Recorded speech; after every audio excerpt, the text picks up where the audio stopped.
Hey guys, it's Wise256 here, back with another What If video. And we're returning back for the 8th part in our series called What If Harry and Hermione Fell in Love? If you recall from the last part, Harry was suffering with the unknown about the final task, and Hermione was compelled to console her needs, and he fell into a sleep. And we're now going to begin the next part, which shall be the third task of the Triwizard Tournament. So, without further ado, let's begin. The day had finally arrived, the day of the third and final task of the Triwizard Tournament. Harry was sat at the Gryffindor table, sharing breakfast with his lovely girlfriend Hermione, when suddenly Professor McGonagall came and spoke to him. Potter, the champions are meeting in the chamber across the hall after breakfast. Harry was a bit frazzled at what she was saying. Had he forgotten the timing of the task?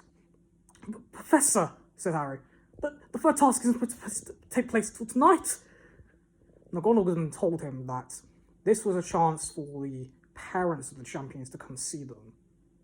And Harry's a bit confused about this. Surely the Dursleys wouldn't come, would they?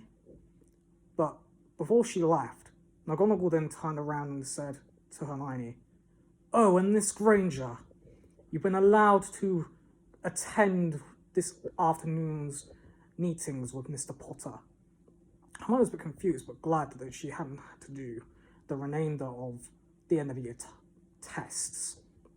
And so, after breakfast, Harry and Hermione got up and walked hand in hand to where McGonagall had told them where to go.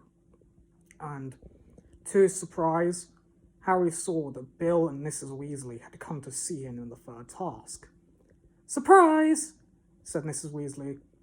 And at this, Harry snarled the biggest snarl he ever had.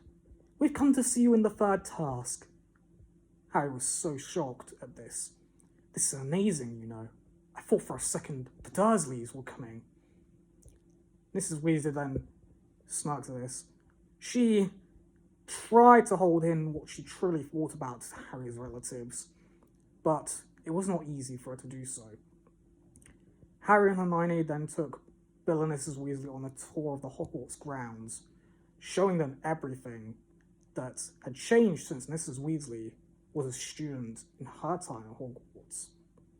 They then returned to the Great Hall for lunch, and during so, Harry asked Mrs. Weasley a question. "How's Percy doing?" he said. Mrs. Weasley looked around to make sure no one was listening before she spoke. "Not great. He's been acting strange," she said. "He came home the other day and told us that he'd been promoted to work under Lucius Malfoy. And let's just say Arthur was not thrilled. He was not impressed when Percy told us this, but he said he didn't care what we thought, and he's left home." Harry was a bit confused about this. He thought Percy was a good person, but if he had been assigned to work for Lucius Malfoy, then things couldn't be right. After all, Lucius Malfoy was a Death Eater. This just doesn't make sense in Harry's eyes, but he just carried on the rest of the afternoon by showing Mrs. Weasley and Bill the rest of Hogwarts, before returning back to the Great Hall for dinner, where they were joined at the Gryffindor table by Fred, George, and Ginny, who were thrilled to see their mother and eldest brother. At the end of the dinner, Dumbledore stepped up from his chair at the teacher's table and spoke, whilst the rest of the hall immediately went silent. "In 5 minutes' time," he spoke, "I will ask you to go down to the Quidditch pitch. Will the champions now follow Mr. Bagman outside, please?" Harry got up, and after a kiss for good luck from his girlfriend Hermione, he walked with the other champions to the Quidditch pitch to begin the third task. Now, as he was the leader in tons of points, he got to go into the maze first. And to his surprise, Harry had no obligation against him in this. he had no threats to deal with in the entire maze. He was concerned about this for sure, but he was feeling confident that he was just going in the right direction to get to the cup. And he was actually starting to feel very confident that maybe he could actually win. He eventually got to the middle of the maze and touched the cup, but the moment he touched it, he realised that it was actually a portkey, as he had been teleported to an unknown location. He looks around and sees that he's in a graveyard, but he has no idea where he is. But before he can even try to think of where he is or what he should do, he can see a person who he knows all too well preparing a cauldron, and he sees that it's Peter Pettigrew, who then flings him against a tombstone of a person known as Tom Riddle. And then he begins to tie Harry up before going to the cauldron and preparing a spell. As he's doing this, he's being ordered by a high-pitched voiced person to hurry up and get on with the procedures. Wormtail then points out his wand and starts to say something. "Bone of the Father, unknowingly taken, you shall revive your son." The bone comes out of the grave and falls into the cauldron of its own accord. Wormtail then steps in front of the cauldron, placing his arm out, and holds a knife over it, whilst trembling as he says what comes next. "Flesh of the servant, willingly given, you will revive your master." He screams in pain as his hand falls into the cauldron, and Harry is shocked at what he's doing, but he has very little time to react, as Wormtail is immediately in front of him with a dagger. "Blood of the enemy, forcibly taken, you will resurrect your foe." Harry then cries in pain as Wormtail stabs the dagger into his arm and places a phial underneath it to collect his blood that is then poured into the cauldron, which then turns a pulsing white in colour as the ground begins to shake. Harry then sees Wormtail place a small being inside of the cauldron, and he knows all too well what is going to happen. "Let it have drowned," says Harry. "Let it have drowned." He's hoping that the plan has failed, but it has not. And for the first time in his life, his scar is burning mad as he sees the person he never thought he would see again in his life, for real. It's Lord Voldemort, and he's back in the flesh. Voldemort then orders Wormtail to robe him, and Wormtail obeys his master's commands. Wormtail then does this, and Voldemort then caresses his wand before flinging Wormtail against the tombstone where Harry is tied up. And he then laughs nervously as he walks towards Wormtail. "Give me your arm, Wormtail," he says to Wormtail, and his servant thinks he's about to be rewarded. "Thank you, master, thank you."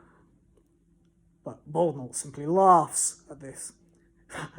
"The other arm, Wormtail." He then forces Wormtail's left arm into his grasp and pulls up his sleeve to see the dark mark, which is burning a pulsing black. "Just as I thought," said Voldemort. "It is back. Now we will see who is brave enough to return, and who will be foolish enough to ignore it." He then presses the dark mark, and Harry cries out in pain as his scar burns.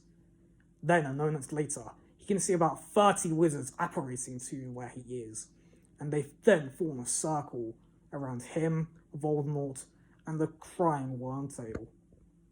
They each then bow before him and kiss Voldemort's robes. They can't believe that he's actually back. "Ah, welcome back, my old friends," said Voldemort. Each of the Death Eaters then kisses his robes again. They can't believe that he's actually real. "That will do, my friends," says Voldemort, a little annoyed at this. Lucius Malfoy then bursts out, asking a question. Master, please, we beg you to tell us how have you come back to us? How have you achieved this miracle? Ah, it is a great tale, Lucius, says Voldemort, and it begins and ends with Harry Potter. You could say that he is my guest of honor right now.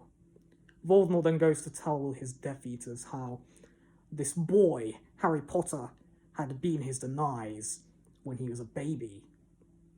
This was all magic, my friends. I did not realize it, but it doesn't matter, because now I can touch him with ease. Voldemort places a finger on Harry's skin, but then calls back in pain as he cries out in agony, which his Death Eaters are shocked to see.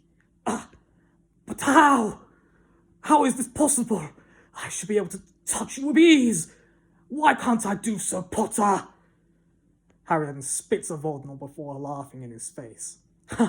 You don't get it, do you, Voldemort? You can't touch me because I'm protected from love. Voldemort is confused and then spits back at Harry Potter. But Potter, I've taken in your blood. I should be able to do so. Why? Harry then says again, you don't get it, do you, Voldemort?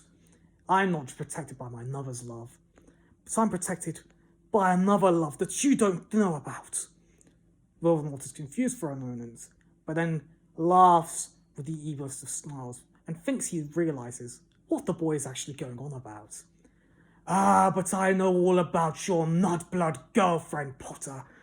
That is all thanks to my most faithful Death Eater, stationed at Hogwarts. He then tells Harry that he is going to die, no matter what. You've been taught how to duel correctly, Potter?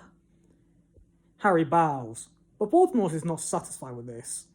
He wants the boy to show him some respect before he dies, of course. You will answer me, Potter. Answer me, Imperio! But the curse has zero effect, and Voldemort is shocked. What? But how? How is this possible? I should be able to curse you with ease.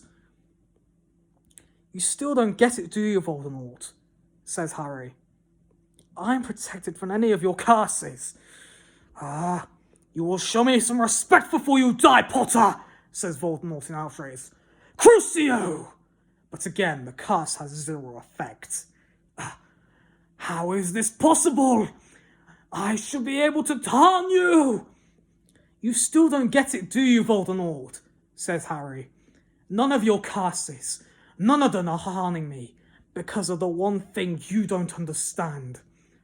Voldemort is angry, but then he calms down. But why does it matter, Potter? You're still going to die here tonight. You may have survived my other curses, but I know this one you will not be so lucky with. And at that moment, Harry knew exactly what Voldemort was going on about. He might have been able to survive the other curses, but he knew he wasn't going to be able to survive the killing curse. But then he decided that if he was going to die here, then he was going to go down fighting, just like his father would. And in that moment, Voldemort cried, Avada Kedavra! Harry raised his wand, and, with the love for Hermione pouring through his heart, he cried, Expelliarmus! And that is where we leave things for right now. So guys, what do you think is going to happen next?